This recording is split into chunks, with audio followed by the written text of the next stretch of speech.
ನಮಸ್ಕಾರ ಎಲ್ರಿಗೂ. ಶ್ರೀ ಗುರುಭ್ಯೋ ನಮಃ. ಓಂ ಗಂ ಗಣಪತಿಯೇ ನಮಃ. ಓಂ ವಾಗ್ವಾದಿನಿ ನಮೋ ನಮಃ. ನೀವು ಅಂದ್ಕೊಂಡಿದ್ದ ಕೆಲಸ ನೆರವೇರಬೇಕಾ, ಅಥವಾ ನೀವು ಅಂದ್ಕೊಂಡಿದ್ದೆಲ್ಲ ಹಾಗೆ ಸ್ಟಾಪ್ ಆಗ್ತಾ ಇದ್ದರೆ ಇನ್ನೇನು ಆಗಿಬಿಡುತ್ತೆ ಅಂತ ಅಂದ್ಕೊಂಡಿರ್ತೀರ, ಆದರೆ ಅದು ಅಲ್ಲೇ ಸ್ಟಾಪ್ ಆಗುತ್ತೆ. ಇನ್ನು ಕೆಲವೊಂದು ಸಲ ಈ ಕೆಲಸ ಇಂಥ ಟೈಮ್ಗೆ ಆಗಿಬಿಡಬೇಕು ಅಂತ ಏನಾದರೂ ಒಂದಿರುತ್ತೆ, ಆ ಟೈಮಿಗೆ ಆ ಕೆಲಸ ನೆರವೇರಲ್ಲ. ಆಮೇಲೆ ನೀವು ಅಂದ್ಕೊಂಡಿದ್ದು ಯಾವುದೇ ಕೆಲಸ ನೆರವೇರ್ತಿಲ್ಲ ಅಂತ ಹೇಳಿದ್ರೆ, ನಿಮ್ಮ ಇಷ್ಟದ ಕೆಲಸ ನೆರವೇರಿಲ್ಲ ಅಂತ ಹೇಳಿದ್ರೆ ನೋಡಿ, ಇದೊಂದು ಯಂತ್ರದ ಉಪಯೋಗ ಪಡ್ಕೋಬೋದು. ಇದು ಯಾವ ರೀತಿ ಬರ್ಕೋಬೇಕು ಮತ್ತು ಇದಕ್ಕೆ ಕೆಲವೊಂದು ನಿಯಮಗಳಿದೆ. ತುಂಬ ದೊಡ್ಡ ದೊಡ್ಡ ನಿಯಮ ಏನಿಲ್ಲ, ತುಂಬ ಸಿಂಪಲ್ಲಾಗಿ ಎಲ್ಲರೂ ಮಾಡ್ಕೊಳ್ಳೋಂಥದ್ದು. ಅದನ್ನ ಮುಂದೆ ಹೇಳ್ತಾ ಹೋಗ್ತೀನಿ.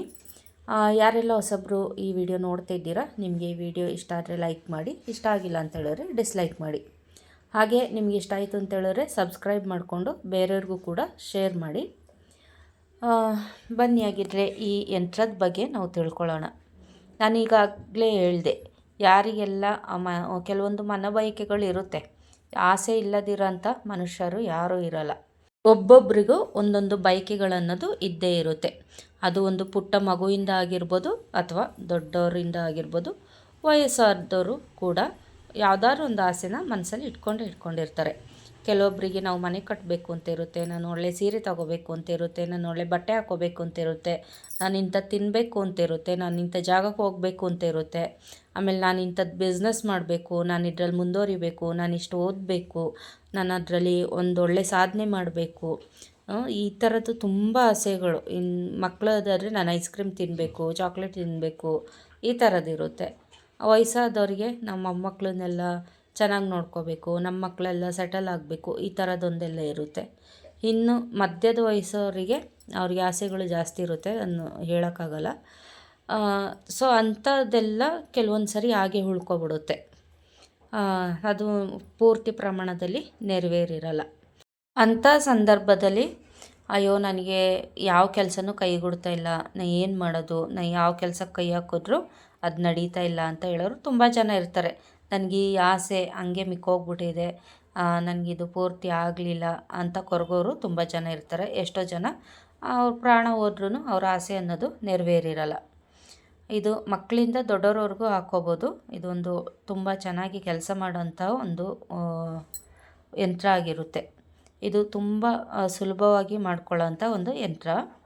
ನೋಡಿ, ನಿಮಗೆ ಈ ಯಂತ್ರ ಒಂದು ಬಾಕ್ಸ್ ಎಲ್ಲ ಕಾಣ್ತಾ ಇದೆಯಲ್ಲ, ಅಲ್ಲಿ ತ್ರಿಶೂಲ ಥರ ಇದೆ. ಖಂಡಿತವಾಗ್ಲೂ ಅದನ್ನ ಬರ್ಕೊಳ್ಳೇಬೇಕು ನೀವು. ಆಮೇಲೆ ಅದರೊಳಗೆ ಬೀಜಾಕ್ಷರಗಳನ್ನ ನೋಡ್ಕೊಂಡು ಬರ್ಕೊಳ್ಳಿ.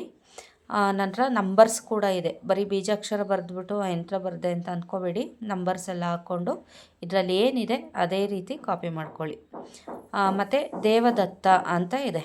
ಆ ದೇವದತ್ತ ಅಂತ ಹೇಳಿದ್ರೆ ನೀವು ಯಾರಿಗೆ ಹಾಕಬೇಕು ಈ ಒಂದು ಯಂತ್ರನ, ಅವ್ರ ಹೆಸರು. ಈಗ ನಾನು ಹಾಕ್ಕೋತೀನಿ ಅಂತ ಹೇಳಿದ್ರೆ ನನ್ನ ಹೆಸರು ನಾನು ಬರೀಬೇಕು.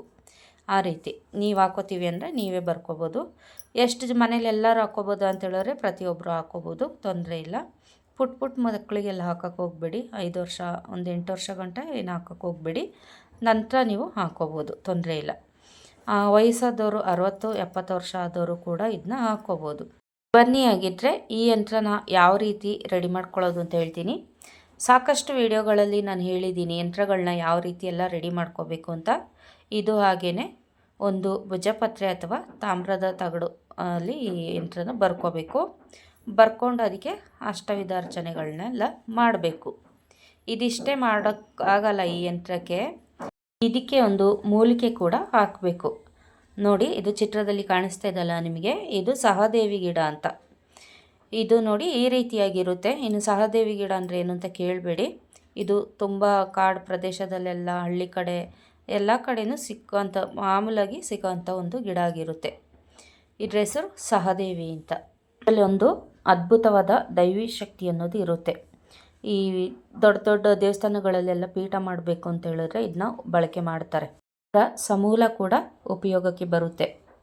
ನೀವು ಇದನ್ನ ಏನು ಮಾಡಬೇಕು ಅಂತ ಹೇಳಿದ್ರೆ, ಒಂದು ಭಾನುವಾರ ದಿನ ಬೆಳಗ್ಗೆ ಹೋಗ್ಬಿಟ್ಟು ಈ ಗಿಡನ ಫಸ್ಟ್ ಎಲ್ಲಿದೆ ಅಂತ ನೋಡ್ಕೊಳ್ಳಿ. ಈ ಮೋರಿ ಕಡೆ ಇರೋದು, ರೋಡ್ ಸೈಡ್ ಕಡೆ ಎಲ್ಲ ಇರೋದು, ಆ ಥರದ್ದೆಲ್ಲ ಆದರೆ ನಿಮಗೆ ಕೆಲಸ ಆಗಲ್ಲ. ಒಂದು ಸ್ವಚ್ಛವಾದ ಪ್ರದೇಶದಲ್ಲಿ, ಕಾಡು ಪ್ರದೇಶದಲ್ಲೆಲ್ಲ ಬೆಳೆದಿರುತ್ತೆ, ಅಥವಾ ಹೊಲಗಳಲ್ಲೆಲ್ಲ ಬೆಳೆದಿರುತ್ತೆ. ಇಂತಹ ಜಾಗದಲ್ಲಿ ಬೆಳೆದಿರೋದು ತುಂಬ ಕೆಲಸಕ್ಕಾಗಿ ಬರುತ್ತೆ.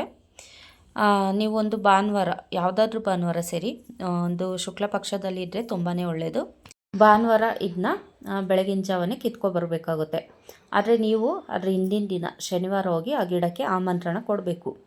ನಾನು ಇಂತಹ ಕೆಲಸಗಳಿಗೆ ನಿನ್ನ ತಗೊಂಡು ಹೋಗ್ತಾ ಇದ್ದೀನಿ, ನೀನು ನನ್ನ ಜೊತೆ ಬಂದು ನನಗೆ ಎಲ್ಲ ಕಾರ್ಯಗಳನ್ನ ಒಂದು ಸಿದ್ಧಿ ಮಾಡಿಕೊಡ್ಬೇಕು ಅಂತ, ಒಂದು ಸಾಧ್ಯ ಮಾಡಿಕೊಡ್ಬೇಕು ಅಂತ ಹೇಳ್ಬಿಟ್ಟು ನೀವು ಅದಕ್ಕೆ ಆಮಂತ್ರಣ ಕೊಡಬೇಕು. ಒಂದು ಚೊಂಬು ನೀರು ಹಾಕಿ ಸ್ವಲ್ಪ ಅರಿಶಿನ ಕುಂಕುಮ ಊದುಬತ್ತಿ ಎಲ್ಲ ಹಚ್ಬಿಟ್ಟು ಬನ್ನಿ. ನಂತರ ಭಾನುವಾರ ಹೋಗಿ ಅದನ್ನ ಕಿತ್ಕೊಬರ್ಬೇಕು. ಪುಷ್ಯ ನಕ್ಷತ್ರ ಇರೋ ದಿನಗಳಲ್ಲೂ ಬರುತ್ತೆ, ಕಿತ್ಕೊಬರ್ಬೋದು. ಹಾಗೆ ಗುರುಪುಷ್ಯ ಅಥವಾ ರವಿ ಪುಷ್ಯ ಈ ದಿನಗಳಲ್ಲಿ ಕೂಡ ನೀವು ಅದನ್ನ ಕಿತ್ಕೊಬರ್ಬೋದು. ತುಂಬಾ ಒಳ್ಳೆಯದು. ಇಂಥ ದಿನಗಳಲ್ಲಿ ತಂದು ಅದನ್ನ ನೆರಳಲ್ಲೇ ಒಣಗಿಸ್ಬೇಕು. ಅದ್ರದ್ದು ಬೇರು ಸಮೇತ ತೆಗಿಬೇಕು ನೀವು. ಅದರಲ್ಲಿ ಒಂದು ದಪ್ಪ ಬೇರು ಬರುತ್ತೆ, ತಾಯಿ ಬೇರು ಅಂತ. ಆ ಬೇರನ್ನ ತೆಗೆದು ನೀವೇನು ಯಂತ್ರ ರೆಡಿ ಮಾಡಿರ್ತೀರ ಆ ಯಂತ್ರದ ಜೊತೆ ಹಾಕ್ಕೊಂಡು ತಾಯ್ತದಲ್ಲಿ ಹಾಕಿ ಕುತ್ತಿಗೆಗೆ ಕಟ್ಕೋಬೇಕು. ನೀವು ಯಾರು ಕಟ್ಕೋತೀರ, ನಿಮ್ಮ ಮನೋಬಯಕೆಗಳೇನಿದೆ, ನಿಮ್ಮ ಇಷ್ಟಾರ್ಥಗಳೇನಿದೆ ಅದೆಲ್ಲನೂ ಒಂದೊಂದಾಗಿ ನೆರವೇರುತ್ತೆ. ಇದನ್ನ ನೀವು ಯಾವಾಗ ಕಟ್ಕೋತೀರ ಅದಾಗಿದ ನಂತರ ನೀವು ಇದಕ್ಕೆ ಲೋಬನದ ಹೊಗೆ ಕೊಡಬೇಕು. ಅಂದರೆ ಸಾಂಬ್ರಾಣಿ ಹೊಗೆ ಕೊಡ್ತಾ ಇರಬೇಕು. ಡೈಲಿ ಪೂಜೆ ಮಾಡೋಕ್ಕೆ ಒಂದು ಟೈಮ್ ಕೊಟ್ಟರೆ ಸಾಕು.